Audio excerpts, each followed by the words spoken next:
नमस्कार। दूरदर्शन के सभी दर्शकों का हार्दिक स्वागत। दर्शकों, आप जानते हैं आज 24 अप्रैल है और इसे मनाया जाता है राष्ट्रीय पंचायती राज दिवस के रूप में। पंचायती राज दिवस, जैसा कि आप जानते हैं, विशेष रूप से ग्रामीण पक्षों से सरोकार रखता है और गांव इस देश की अवधारणा है। कहा भी जाता है कि भारत गांवों का देश है और गांव की छवि हमारे तमाम वहाँ के रहने वाले लोगों के साथ, वहाँ के परिवेश, वहाँ की कला, वहाँ की संस्कृति और सबसे बड़ी बात वहाँ के सरोकारों से जुड़ी होती है। भारत के गांव जब समृद्ध होंगे, स्वावलंबी होंगे, वहाँ के व्यक्तियों के पास रोजगार होगा, उनके पास चेतना होगी, उनके पास वो सब चीज़ें होंगी जिनसे वे अपने व्यक्तित्व का विकास कर सकें। और सबसे बड़ी बात, गांव जब देश की अवधारणा में अपना योगदान देगा तो निश्चित रूप से एक बेहतर संभावना की ओर हम सभी के कदम बढ़ेंगे। इन सारे मुद्दों को लेकर, इन तमाम सरोकारों को लेकर आज की चर्चा को आरंभ करते हैं। और आज की चर्चा के लिए हमारे पास बहुत ही प्रखर विषय विशेषज्ञ मौजूद हैं। उनसे मैं आपका परिचय कराता हूं। हमारे साथ हैं प्रोफेसर अशोक शर्मा जी। आप राजस्थान विश्वविद्यालय से जुड़े रहे हैं। अशोक जी का नाम साहित्य, कला, संस्कृति और सबसे बड़ी बात सरोकारों की दृष्टि से बहुत ही प्रखरता के साथ लिया जाता है। आपकी पुस्तकों में, आपके तमाम भाषणों में, आपके पढ़ाए हुए विद्यार्थियों के रूप में एक लंबी परंपरा और पीढ़ी आपके विचारों से लाभान्वित होती रही है।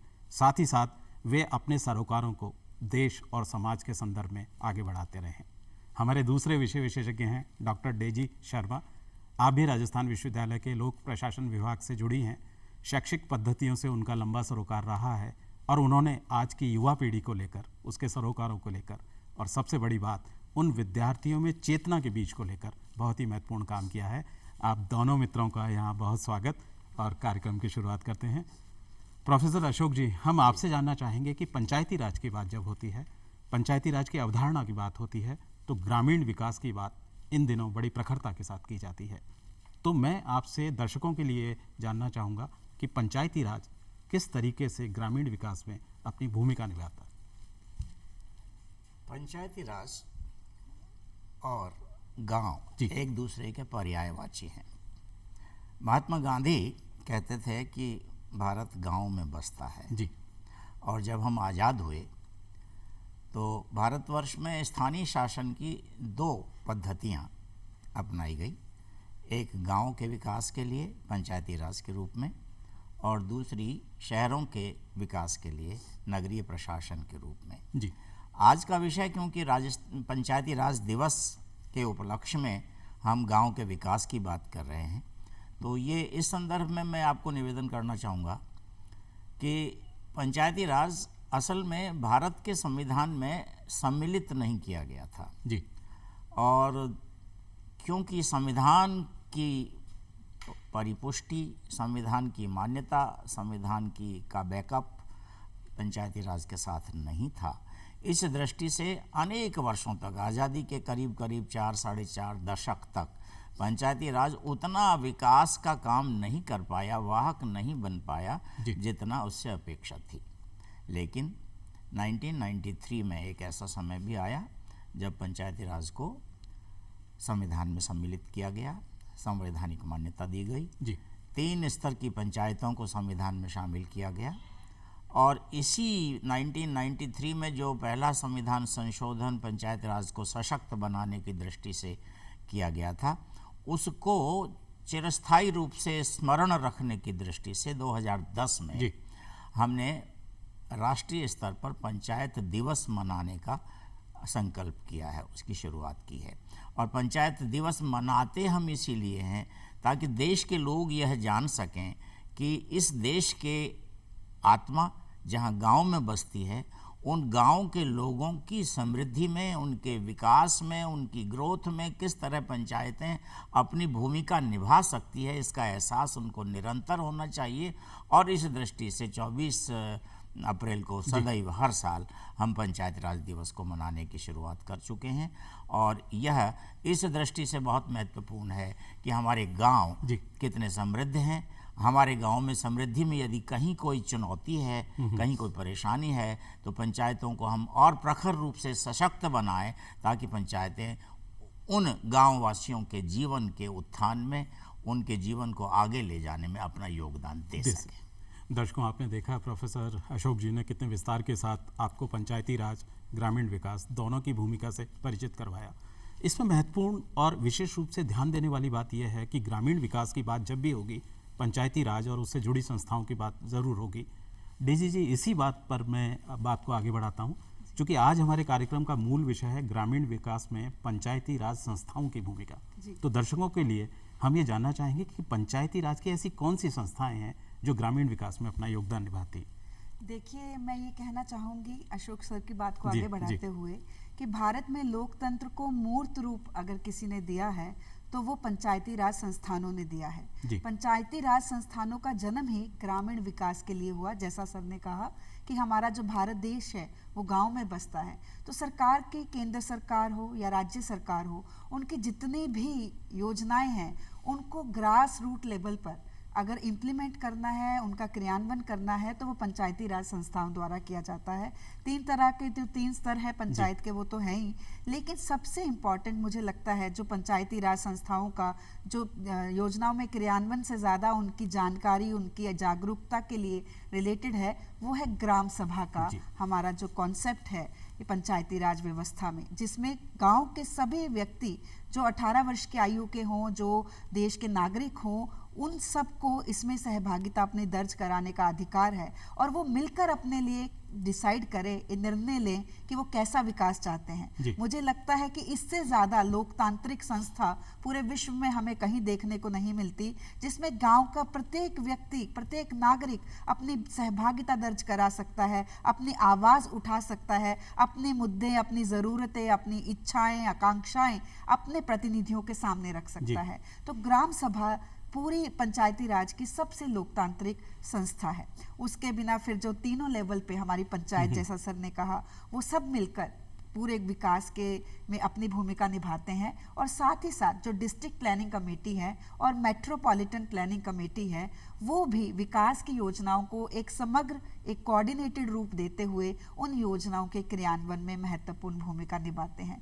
केंद्र सरकार या राज्य सरकार की कोई भी योजना धरातल पर नहीं उतर सकती अगर उसमें पंचायती राज संस्थानों की भूमिका ना हो।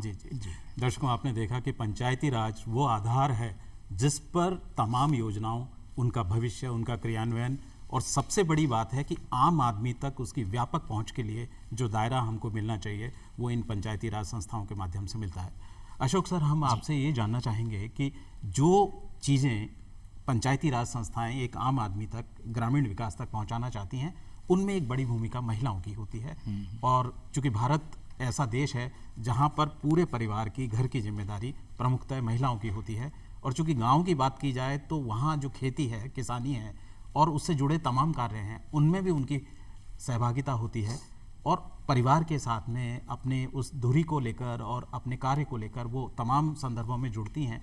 तो विशेष रूप से मैं आपका बहुत सक्षम अनुभव रहा है, तो मैं आज इस मंच का प्रयोग करते हुए जानना चाहूँगा कि कैसे महिलाएं अपनी भूमिका को और व्यापकता के साथ पंचायती राज के विविध प्रावधानों से जोड़ सकती हैं। देखिए साहब, महिलाएं न केवल गांव की धुरी हैं, परिवार की धुरी हैं, देश के विकास में उनकी महत्वपूर्ण भूमिका है। और ये बड़ी खुशी की बात है कि पिछले कुछ वर्षों में महिलाओं की जो भूमिका है वो न केवल विकास में बढ़ी है, बल्कि हमारे राजनेताओं को कह दीजिए, हमारे शिक्षकों को कह दीजिए, हमारे प्रबुद्धजनों को कह दीजिए, सारे देश में महिलाएं कितना योगदान कर सकती हैं, इस बात को अब महसूस किया जा रहा है, इसको रेखांकित किया जा रहा है, इसको महत्व दिया जा रहा है। जहाँ तक पंचायती राज संस्थाओं में महिलाओं की भागीदारी और उनकी जो भूमिका है उसका सवाल है, इस संदर्भ में हमने देखिए, जो पहला संविधान संशोधन 1993 में हुआ, ये पहली बार हुआ कि महिलाओं को 1/3 रिजर्वेशन दे दिया गया। वरना तो महिलाओं का स्थिति, महिलाओं के प्रतिनिधित्व की पंचायती राज संस्थाओं में स्थिति ये थी कि महिलाएं चुनकर नहीं आई हैं तो 2 महिलाओं को सहवर्ण कर लिया जाता था। लेकिन ये पहली बार हुआ संविधान संशोधन के साथ कि वह 1/3 महिलाओं को इनमें चुनकर आने के लिए संवैधानिक प्रावधान किया। यही नहीं, थोड़े दिनों बाद, कुछ दिनों बाद ही ये प्रावधान भी हो गया। अब आज तो स्थिति ये है कि भारतवर्ष के जो संघीय व्यवस्था है उसके हमारे 20-21 राज्यों में 50% स्थान महिलाओं के लिए आरक्षित कर दिए गए हैं, वो चुन करके आती है। तो माने जहाँ तक कानून का सवाल है, जहाँ तक संवैधानिक प्रक्रिया का सवाल है, महिलाओं को पर्याप्त प्रतिनिधित्व दिया जा रहा है। अब उसमें एक सैद्धांतिक और व्यावहारिक जो कठिनाई है वो ये है कि सैद्धांतिक दृष्टि से उनको 50% भूमिका दे दी गई है, बल्कि कुछ राज्य तो ऐसे हैं जहां, उत्तराखंड जैसा राज्य, जहां 55% महिलाएं पंचायती राज संस्थाओं में निर्वाचित होकर आती हैं। क्या बात। तो ऐसी स्थिति के बावजूद भी जो व्यावहारिक स्थिति है थोड़ी सी भिन्न है इससे। जैसा आपने स्वयं ने कहा कि महिलाएं परिवार को संभालती हैं, उनकी जिम्मेदारियां दोहरी होती हैं, वो खेती किसानी को भी संभालती हैं, परिवार को भी संभालती हैं, और परिवार के छोटे से लेकर बड़े बुजुर्ग तक की सारी जिम्मेदारी परिवार को संभालने में महिला की आती है। लिहाजा वो चुने जाने के बावजूद अपनी क्षमता का उपयोग पंचायती राज संस्था के जो दायित्व उसको निर्वाचित होने के नाते मिले हैं उनमें वो उतना महत्वपूर्ण भूमिका नहीं निभा पाती, अपनी उन व्यावहारिक परेशानियों के कारण, जिसके लिए शिक्षा और जागरूकता संभवतः एक ऐसे अस्त्र हैं जो भविष्य में उसकी भूमिका को विस्तार दे सकते हैं। यदि हम शिक्षा को और ज़्यादा बढ़ावा दें, जो दिया गया, पिछले दिनों राजस्थान में ऐसा हुआ था कि हमने शिक्षा का स्तर को ज़रूरी कर दिया था चुनाव जीतने के लिए, लेकिन वो प्रावधान किन्हीं कारणों से थोड़ा पीछे चला गया। लेकिन इस प्रावधान को यदि हम जोड़ें तो महिलाएं अधिक शिक्षित होकर, अधिक जागरूक होकर अपने दायित्वों में संतुलन बिठाने के लिए अधिक वो सम्यक रूप से व्यवहार कर सकेगी, ऐसी उम्मीद की जानी चाहिए। दर्शकों, आपने देखा ये चर्चा का महत्वपूर्ण बिंदु है कि किस तरीके से अशोक जी ने उस पूरे परिधि को आकलित करते हुए बताया कि कैसे उस भूमिका को व्यापक बनाए जाने की ज़रूरत है। और अशोक जी की बात में, चूँकि बात बहुत लंबी ना हो, इसलिए मैं कुछ पंक्तियाँ मुझे इस अवसर पर याद आ रही हैं, मैं दर्शकों से साझा करना चाहूँगा, और वो उस महत्ता को, उस व्यापकता को दर्शाएंगी। बात इस तरीके से है कि दीप निष्ठा का जले तो आंधियाँ बाधक ना होती, दीप निष्ठा का जले तो आंधियाँ बाधक ना होती, आदमी में लगन हो तो मजबूरियाँ बाधक ना होती, हारते हैं वे जिन्हें विश्वास अपने पर नहीं है, बढ़ चले रहा मैं पथिक तो दूरियां बाधक ना होती, बढ़ चले रहा मैं पथिक तो दूरियां बाधक ना होती। तो डेजी जी, अगला सवाल आप ही से है कि ये दूरियां जो बाधक बन रही हैं, जो उस भूमिका, जैसा अशोक जी कह रहे थे कि वो भूमिका सामने आनी चाहिए, पारिवारिक दायित्व के रूप में भी और संस्था का जो प्रतिनिधित्व है उस रूप में भी, तो आप चूंकि युवाओं के बीच रहती हैं, बहुत सी मानसिकताओं से आपका परिचय होता है, तो आज की युवा पीढ़ी किस तरीके से ग्रामीण सरोकारों में और विशेष रूप से अपनी रचनात्मक भूमिका को लेकर, तो मैं आपके मन की बात इस रूप में जानना चाहूँगा। देखिए, जहाँ तक युवाओं की बात है, युवा पीढ़ी के लिए पूरा ग्रामीण विकास एक अपने आप में बड़ी नई अवसर लेके आता है। अब ये हमारे युवाओं के ऊपर है कि वो इसे किस प्रकार से लें। सबसे बड़ी बात है कि युवाओं में जो ग्रामीण विकास के लिए अवेयरनेस है, अभी तक वो बहुत कम रही है। युवाओं को नहीं पता कि ग्रामीण अधिकारियों के या ग्रामीण प्रतिनिधि जो हैं वो क्या क्या कार्य कर सकते हैं, किस प्रकार समाज में अपनी महती भूमिका वो निभा सकते हैं। लेकिन धीरे धीरे जो ग्रामीण विकास है या पंचायती राज संस्थाएं हैं, उनके प्रति युवाओं का दृष्टिकोण बदला है। अब उन्होंने समझ आया है कि अगर हमें देश का विकास करना है तो सबसे पहले गांव की संस्थाओं से जुड़कर, पंचायती राज संस्थाओं से जुड़कर हम गांव का रूप बदल सकते हैं। इसका सबसे बड़ा उदाहरण हमारे राजस्थान में ही है। छवि राजावत नाम की सरपंच को आपने सुना होगा जी, जो एक मल्टीनेशनल कंपनी में काम करती थी, लेकिन उन्हें लगा कि अगर मुझे सच में विकास में अपनी भूमिका निभानी है तो पहले मुझे अपने गांव को विकसित करना होगा, क्योंकि जब तक गांव विकसित नहीं होंगे तब तक भारत विकसित नहीं होगा। और उन्होंने जितना अपना मॉडर्न टेक्नोलॉजी का जितना ज्ञान था, जितना आधुनिक युग का जो भी नई लेटेस्ट टेक्नोलॉजी थी, उन सब का प्रयोग करते हुए अपने गांव के किसानों का, गांव के इंफ्रास्ट्रक्चर का, उनकी सड़कों में बहुत ही मूलभूत परिवर्तन किए हैं। और मुझे लगता है कि जब इस तरह के एनर्जेटिक युवा जो है अपनी पूरी कर्तव्यनिष्ठता के साथ पंचायती राज संस्थाओं के साथ जुड़ेंगे तो निश्चित रूप से हमारा जो भविष्य है वो बेहतर होगा।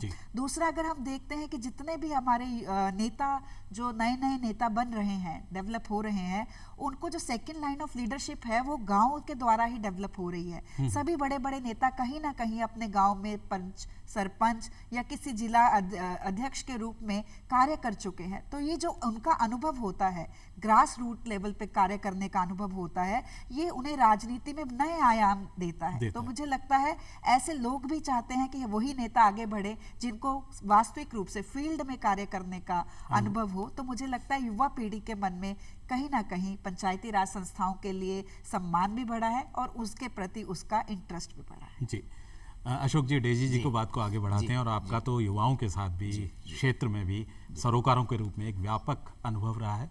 मैं दर्शकों के लिए इस बात को और व्यापक आप ही के माध्यम से बनाना चाहूँगा। जैसा डेजी जी कह रही हैं कि युवा इससे जुड़े, उन सरोकारों को समझें, संस्थाओं की भूमिका को समझें, तो आज ये अच्छा मुद्दा है कि दर्शक हमें सुन रहे हैं। तो इनमें से जो युवा इन संस्थाओं से जुड़ना चाहते हैं या अपनी भूमिका को रचनात्मक बनाना चाहते हैं या ग्रामीण विकास को एक नया आयाम देना चाहते हैं, तो उन्हें शुरुआत कैसे करनी होगी और किस प्रकार से उस पूरे परिदृश्य को आयाम देना होगा? इस बारे में बहुत स्पष्ट रूप से मैं अपने अनुभव के आधार पर आपको बताना चाहता हूं। जैसा अभी डॉक्टर डेजी ने बताया कि ग्राम सभा एक ऐसी संस्था है जहां गांव का हर मतदाता उसका सदस्य है जी।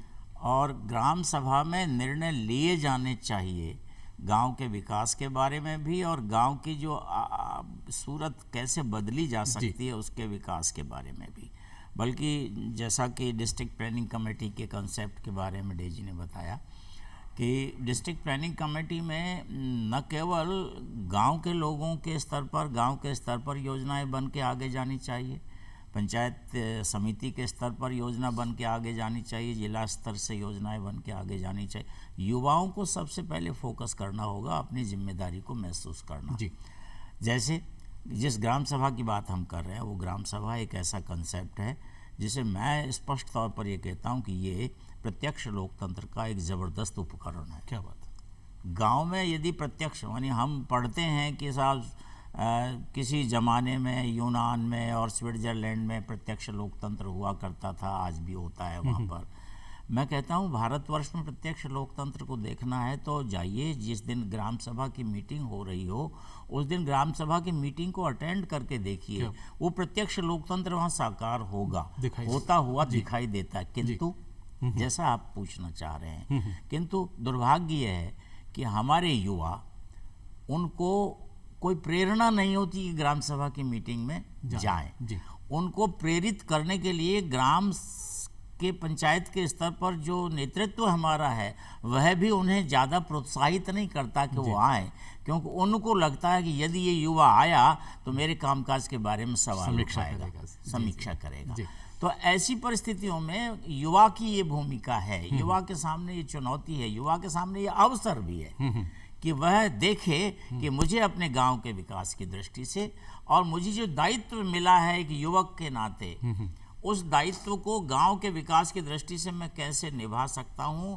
ग्राम सभा की मीटिंग में जाकर के वह पूछ सकता है, क्यों ग्राम सभा की मीटिंग ऐसा मंच है सोनी साहब जिसमें वह यह कर सकता है कि पिछले वर्ष ग्राम पंचायत ने क्या किया और आगामी वर्ष के लिए ग्राम के विकास की क्या योजना ग्राम पंचायत बना रही है। इन दोनों प्रश्नों पर पीछे की समीक्षा, आगे की योजना, ये प्रस्तुत करने का दायित्व किसी के पास हो तो युवा के पास है। उस युवा में दोनों सम्मिलित हैं, लड़के भी सम्मिलित हैं, लड़कियां भी सम्मिलित हैं, लेकिन ये चेतना इसके विकास में संभवतः शिक्षा, फिर मैं उसी बात पर आऊँगा, शिक्षा और जागरूकता जब बढ़ेगी जब उसके शिक्षा के स्तर में विकास होगा।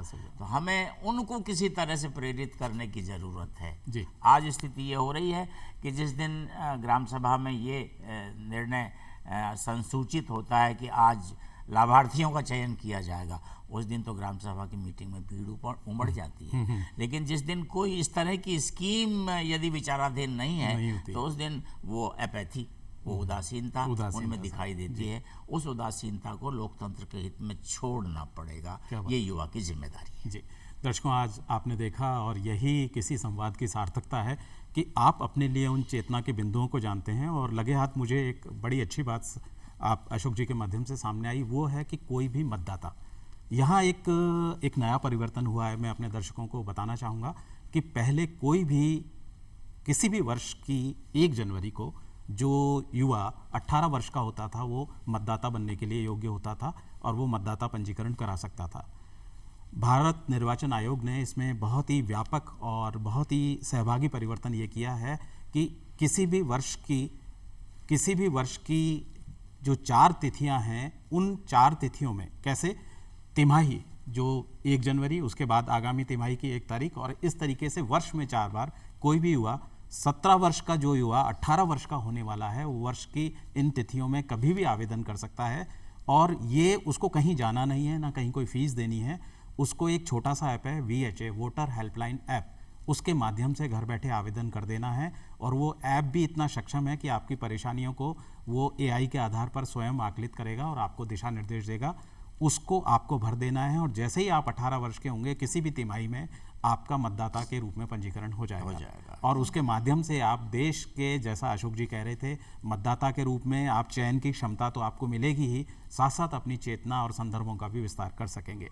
डेजी जी, सर की बात को ही आगे बढ़ाते हैं। आपने एक बड़ी अच्छी बात की कि शिक्षा का जो सरोकार है वो बहुत ही व्यापक है। तो शैक्षिक परिधि से आप अभी वर्तमान में जुड़े हैं, तो कैसे विशेष रूप से युवा पीढ़ी और हमारी जो महिलाएं हैं, कैसे शैक्षिक सरोकारों के माध्यम से अपनी बात को आगे बढ़ा सकती हैं? देखिए, जब तक महिलाएं, युवा पीढ़ी या कोई भी व्यक्ति शिक्षित नहीं होगा, ना तो उसके अपने अधिकारों का पता होगा, ना ही अपने दायित्वों का। जैसा कि हमने कहा कि पूरे के पूरे जो ग्रामीण स्वराज की स्थापना के लिए पंचायती राज्यों का जन्म किया गया था, लेकिन हमारे प्रतिनिधियों को भी अभी तक ये नहीं पता कि 11वें अनुसूची में जो 29 कार्य हैं, उनमें से कौन कौन से कार्य पंचायती राज संस्थाओं के पास हैं, उनका क्या महत्व है, वो किस तरह से उनका क्रियान्वयन कर सकते हैं, किस किस एजेंसी से वो अपने ग्रामीण विकास के लिए फंड ले सकते हैं, किस किस जगह पे वो ग्रांट के लिए अप्लाई कर सकते हैं, महिलाओं को लाभ देने वाली कौन सी योजनाएं हैं, कौन सी योजनाएं ऐसी हैं जिसमें जो गांव के युवा हैं उनके लिए उद्यमिता या फिर उनके लिए रोजगार के अवसर पैदा किए जा सकते हैं। तो अगर ये सारी चीज़ें गांव की महिलाओं, गांव के युवाओं, गांव के व्यक्तियों को पता होंगी, तो मुझे लगता है वो बहुत अच्छा यूटिलाइजेशन पंचायती राज संस्थाओं का कर सकते हैं। जैसा मैंने आपसे पहले भी कहा कि चाहे केंद्र सरकार हो, चाहे राज्य सरकार हो, उनकी जो मूलभूत जितनी भी योजनाएं हैं, उनका क्रियान्वयन धरातल पे पंचायती राज संस्थाएं करती हैं। अगर युवाओं को, महिलाओं को अपने लाभ देने वाली सभी जो स्कीम्स हैं, जानकारियां हैं, वो पता होंगी, तभी वो अपनी उसके लिए आवाज़ उठा पाएंगे।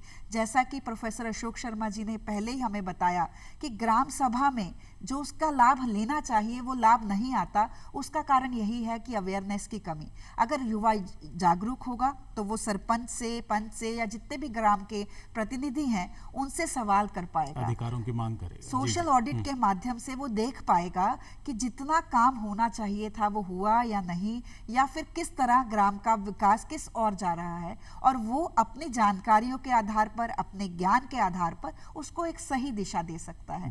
तो मुझे लगता है जब शिक्षा होगी तो उनके मन में अपने आप से ग्राम पंचायत के लिए इंटरेस्ट पैदा होगा। क्योंकि अगर संवैधानिक रूप से देखें, थ्योरी के रूप से देखें, तो बहुत सारी ताकत जो है, बहुत सारी पावर्स जो है वो हमारी पंचायती राज संस्थानों को दी गई हैं, लेकिन उसमें सिर्फ एक ही जो मुख्य चुनौती उनके सामने है वो है कि हमारे लोग उतने अवेयर नहीं हैं, उतने जागरूक नहीं हैं। नहीं तो वो इस शस्त्र के उपयोग से, मुझे लगता है, लोकतंत्र के जितने भी विरोधी हैं, जितने भी उसके सामने चुनौतियां हैं, उनका खात्मा कर सकते हैं। शिक्षा इतना बड़ा हथियार है। जी अशोक जी, इसी बात को चुनौतियां हैं और चुनौतियां रहेंगी, जैसा आपने पूर्व संवाद में कहा था, क्योंकि किसी भी बड़े आयाम को प्राप्त करने के लिए चुनौतियों का सामना करना ही होगा। उसमें आपने बड़ी एक संकेत में एक बात कही थी, वो बात थी सशक्तिकरण की। तो मैं आपसे जानना चाहूँगा कि कैसे हम सशक्तिकरण की अवधारणा से उन चुनौतियों का सामना कर सकते हैं। पंचायत राज को संविधान में सम्मिलित करके 1993 में सुधार का ये पहला स्टेप, पहला कदम उठाया गया था। मैं इसे कहता हूँ first wave of reforms in the field of local government. क्या बात है। इस फर्स्ट वेव में हमने संविधान में स्थान दे दिया पंचायती राज संस्थाओं को, लेकिन अब इस फर्स्ट वेव का जो दायरा है, जो अनुभव है, वो 30 वर्ष का करीब हो गया। 3 दशक के इस अनुभव के आधार पर हमें यह विश्लेषण करना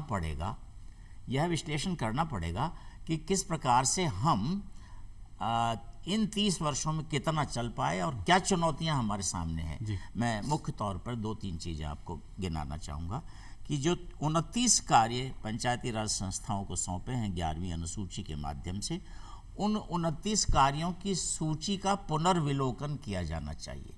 रादर मैं तो एक कदम और आगे बढ़कर कहना चाहूँगा कि आपने इन अनुसूची के माध्यम से जो काम सौंपे हैं, इसकी बजाय क्यों नहीं हम, जैसे संघ सरकार को हमने संघीय सूची के काम सौंप रखे हैं, राज्य सरकार को हमने राज्य सूची के माध्यम से काम सौंप रखे हैं, क्यों नहीं हम वास्तव में तीसरे सोपान को सशक्त बनाने के लिए एक तीसरी सूची बना दें, स्थानीय सूची, जिस पर काम करने का दायित्व पंचायती राज संस्थाओं का हो।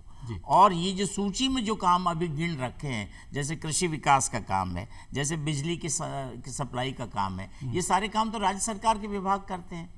इन पर पुनर्विचार करने की ज़रूरत है, क्योंकि जब तक हम पुनर्विचार नहीं करेंगे और जब तक कि हम इस प्रकार से संविधान के माध्यम से ही पंचायती राज संस्थाओं को सशक्त बनाने के लिए कोई नए उपाय नहीं करेंगे, तब तक पंचायती राज संस्थाएं सशक्त नहीं हो पाएंगी और चुनौतियां जो हमारे सामने हैं उनको मीट करने के लिए उतनी सक्षम और सफल नहीं हो पाएंगी। क्या बात है। दर्शकों, समय की मांग है कि अब हमें कार्यक्रम रोकना होगा। उस दृष्टि से आज की ये वार्ता बड़ी सार्थक रही और मुझे उम्मीद है कि पंचायती राज दिवस के अवसर पर आप सभी की चेतना का विस्तार निश्चित रूप से हुआ होगा। आप चुनौतियों का सामना करेंगे, अपनी भूमिका समझेंगे और सबसे बड़ी बात, अपने आप को सशक्त करते हुए एक नवीन मार्ग पर, एक नई दिशा में सभी को समेकित रूप से साथ लेते हुए एक नए लक्ष्य की ओर, एक नए कदम की ओर अग्रसर होंगे।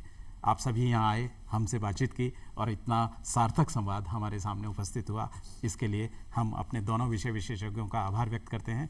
दर्शकों का आभार कि आपने इस भूमिका को चाहा और ये पूरा कार्यक्रम एक संवाद का सेतु बना। नमस्कार।